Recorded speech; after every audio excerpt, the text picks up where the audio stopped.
हम इस एमिली नाम के औरत को देखते हैं जो एक सोशल वर्कर है। वो बच्चों के साथ हुए गलत व्यवहार पे काम करती थी। एक दिन उसे एक केस मिलता है। ये केस एक 10 साल की बच्ची लिलित का था। एमिली देखती है कि लिलित के ग्रेड ए से डी हो गए थे और वो अपने घर पर डरी हुई रहती थी। इसलिए एमिली लिलित के घर उसे मिलने जाती है। वो देखती है कि लिलित बहुत डरी हुई थी और उसके पेरेंट्स बहुत अजीब लग रहे थे, जिस कारण एमिली को शक होता है कि लिलित के साथ जरूर कुछ गलत हो रहा है। फिर एमिली अपने हेड ऑफ डिपार्टमेंट से लिलित के बारे में बात करती है, लेकिन वो नहीं मानते क्योंकि उनके पास कोई सबूत नहीं थे। इसलिए एमिली लिलित के परिवार को ऑफिस में पूछताछ के बहाने बुलाती है और मौका देखकर लिलित को अकेले में उसकी परेशानी पूछती है। लिलित उससे बताती है कि मेरे पेरेंट्स मुझसे बहुत नफरत करते हैं, लेकिन लिलित अपने पेरेंट्स के सामने इस चीज को दूसरों को बताने से डरती है, जिससे अब एमिली को यकीन हो गया था कि लिलित के साथ कुछ गलत हो रहा है, लेकिन अभी भी लिलित के पेरेंट्स के खिलाफ कोई भी सबूत नहीं थे। फिर अगले दिन एमिली लिलित के स्कूल जाकर उससे मिलती है और उसे अपना नंबर देती है ताकि दिक्कत आने पर वो उसे कॉल कर सके। उसी शाम एमिली अपने घर पर बैठी हुई थी, लेकिन तभी उसे लिलित की कॉल आती है। लिलित उसे बताती है कि उसके पेरेंट्स उसे मारने वाले हैं और तभी अचानक फोन डिस्कनेक्ट हो जाता है। वहीं पर लिलित के पेरेंट्स उसे जिंदा ही ओवन में डाल रहे थे, लेकिन वक्त पर एमिली और डिटेक्टिव माइक वहां आ जाते हैं और सही वक्त पर लिलित को बचा लेते हैं।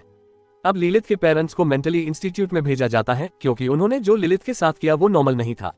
अब लिलित को चिल्ड्रन होम भेज दिया जाता है, लेकिन लिलित एमिली को अपने पास रहने के लिए कहती है। फिर एमिली अपने पैनल से कहती है कि लिलित को एक सेफ एनवायरनमेंट चाहिए जब तक उसे अच्छी फैमिली अडॉप्ट नहीं कर ले।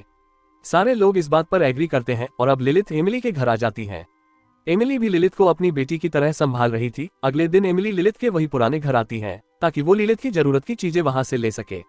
एमिली को उस घर में जाते ही कुछ अजीब लगता है। वो देखती है कि लिलित के पेरेंट्स के रूम में एक्स्ट्रा लॉक लगे हैं, फ्लोर पर अजीब से निशान थे और साथ ही उसे गॉड क्रॉसेस दिखते हैं। उसे एक बाइबल की किताब भी मिलती है, पर वो ये सारी चीजें इग्नोर करके वहां से निकल आती है। लेकिन जब से वो लिलित के साथ रह रही थी तब से उसके पास जुड़े हुए लोगों के साथ अजीब सी हादसे होने लगते हैं।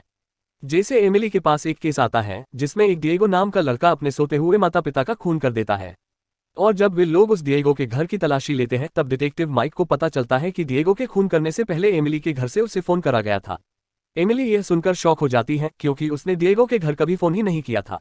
फिर एमिली इस बारे में लिलित से पूछती है क्योंकि वो भी उस दिन से ही एमिली के साथ रह रही थी, पर लिलित इस बारे में उसे मना करती है। लेकिन माइक और एमिली को यकीन था कि लिलित ने उस दिन डिएगो को फोन किया था।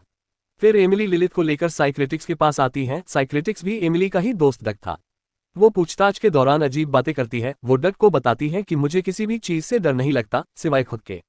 फिर वो डग से पूछती है कि तुम्हें किस चीज से डर लगता है। डग बताता है कि उसे बचपन से ही मधुमक्खी से डर लगता था। फिर डग एमिली को मिलने पर बताता है कि लिलित से बात करते वक्त उसे बहुत अजीब लग रहा था। अब वो कल अपने सीनियर को लेकर आएगा जो उसकी फिर से इन्वेस्टिगेशन करेगा। अब डग रात को अपना काम कर रहा था, तभी उसे अचानक एक कॉल आता है जिसमें उसे कुछ अजीब सी आवाज सुनाई देती है। वो फोन रखकर फिर से अपना काम करने बैठ जाता है, लेकिन तभी उसके कान में दर्द होने लगता है। उसे महसूस होता है कि उसके कान में कुछ है। वो तुरंत बाथरूम में आके अपने कान को साफ करता है और देखता है कि कान से एक मधुमक्खी निकली है। वो डरते हुए उस मधुमक्खी को फ्लश कर देता है और अपने कान को आईने में साफ करने लगता है। लेकिन इस बार उसके कान से 4-5 मधुमक्खी निकलती हैं। वो उन सबको मार के फिर से उनको फ्लश करता है, लेकिन तभी उसकी नजर खुद की पीठ पर जाती है। उसकी पीठ पूरी तरह से मधुमक्खी से भर चुकी थी। वो डरते हुए अपने शर्ट को निकालता है और बाथटब में डाल देता है, लेकिन अब उसके नाक, आंख और मुंह से भी मधुमक्खियां निकलती हैं और उनको भगाने के चक्कर में वो गिर जाता है और उसकी मौत हो जाती है। अगले दिन डग का अंतिम संस्कार किया जा रहा था। वहां एमिली और लिलित भी मौजूद थी। एमिली अपने दोस्त के जाने पर बहुत दुखी थी, पर अब एमिली को यकीन हो गया था ये सारी चीजें लिलित के वजह से हो रही है। इसलिए अब वो लिलित के पेरेंट्स को मिलने मेंटल हॉस्पिटल जाती है। वहां एमिली लिलित के फादर को सारी बात बताती है और लिलित के बारे में पूछती है।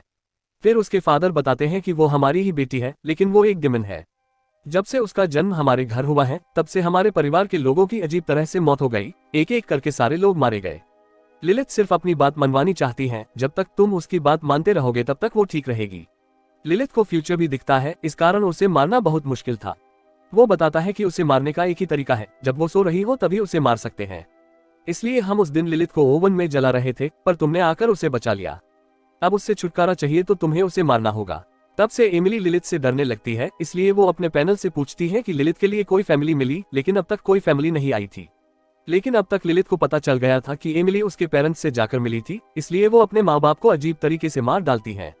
अब एमिली अपने घर जाती है और लिलित को इग्नोर करते हुए खुद को रूम में बंद कर देती है। लेकिन तभी लिलित अपने शैतानी रूप में आकर दरवाजा तोड़ देती है। ये देखकर एमिली डर जाती है। वो किसी तरह घर से भागकर एक बस में चली जाती है, लेकिन बस ड्राइवर उसे बताता है कि बाहर कोई नहीं है। फिर एमिली बस से निकलकर अपने गाड़ी में आती है, पर तभी उसे लिलिथ भी गाड़ी में दिखती है। लिलिथ उसे कहती है कि मुझे सिर्फ प्यार चाहिए और मैं जैसे बोलती हूँ वैसे करो। अगले दिन एमिली सारी बातें माइक को बताती है। माइक भी उसे डग के मरने से पहले की कॉल रिकॉर्डिंग दिखाता है।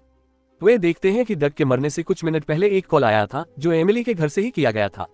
वे जब उस रिकॉर्डिंग को सुनते हैं तो उन्हें वह बहुत अजीब लगता है, क्योंकि उसमें कभी आदमी की आवाजें आ रही थी तो कभी औरत की।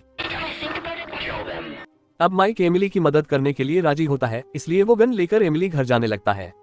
अब एमिली को भी उसके घर से उससे जुड़े लोगों के फोटो मिलती हैं। वो लोगों के डर को उनके खिलाफ ही यूज करती थी, लेकिन आप उसके साथ अच्छे रहोगे और नहीं डरोगे तो वो आपका कुछ नहीं बिगाड़ सकती। वहीं पर माइक को अपने तरफ कुछ जंगली कुत्ते दिख रहे थे। ये भी लिलिथ की ही चाल थी, क्योंकि माइक को कुत्तों से डर लगता था और जब वो अपने कार में बैठता है तभी उसे लगता है कि कोई जंगली कुत्ता उसे काट रहा है। इसके बाद वो खुद को ही गोली मार देता है। जब माइक के मौत के बारे में एमिली को पता चलता है तो वह बहुत गुस्सा हो जाती है और लिलिथ को जाकर चिल्लाती है। फिर लिलिथ एक डेमन के आवाज में बोलने लगती है। ये देखकर एमिली डर के अपने बिस्तर के नीचे छुप जाती है, पर लिलिथ वहां आकर एमिली से कहती है कि मेरे साथ अच्छे से रहो, मैं कुछ नहीं करूंगी। फिर एमिली सोने के समय लिलिथ को दूध में स्लीपिंग पिल्स मिला के उसे पिलाती है ताकि वो गहरी नींद में सो जाए। और थोड़े ही देर में लिलिथ के सोते ही एमिली घर को आग लगा देती है और बाहर आकर लिलिथ के मरने का इंतजार करती है। लेकिन तभी वो देखती है कि लिलिथ सही सलामत वहां से बच आई थी, पर अब तक उनका घर बुरी तरह से जल गया था।